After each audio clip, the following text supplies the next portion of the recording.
और कहती जाती है, ओ राम मेरे घर आवेंगे, राम मेरे घर आवेंगे, राम मेरे घर आवेंगे, राम मेरे घर आवेंगे, राम मेरे घर आवेंगे, राम मेरे घर आवेंगे। शबरी की बड़ी आस है, शबरी की बड़ी आस है, ओ शबरी की बड़ी आस है, शबरी की बड़ी आस है, और मन में ये विश्वास है,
शबरी को बढ़िया से है, शबरी को बढ़िया से है, शबरी को बढ़िया से है, और मन में बड़ा विश्वास है, राम मेरे घर आएंगे, राम मेरे घर आएंगे, ओ राम मेरे घर आएंगे, राम मेरे घर आएंगे, राम आएंगे, राम आएंगे, राम आएंगे, राम आएंगे, राम आएंगे, राम आएंगे, राम आएंगे, राम आएंगे, राम आएंगे, राम आएंगे, राम आएंगे, राम आएंगे, राम आएंगे, राम आएंगे, राम आएंगे, राम आएंगे।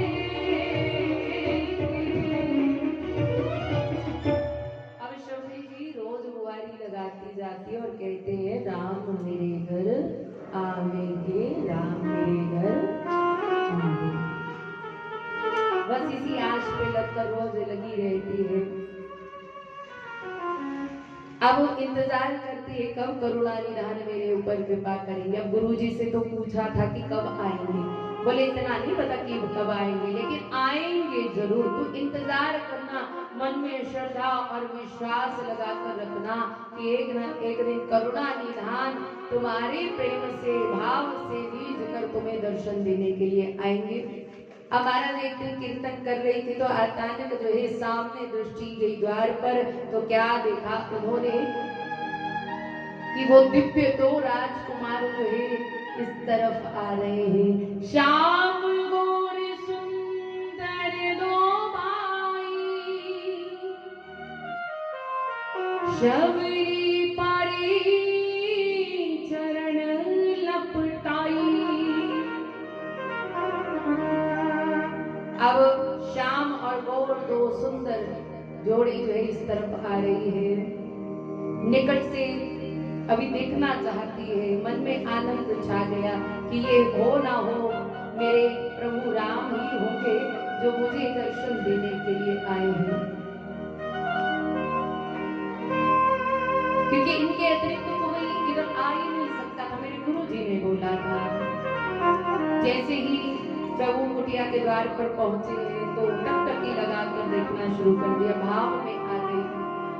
धन्य है मेरे गुरु की कृपा, जिनके बल पर आज परम ब्रह्म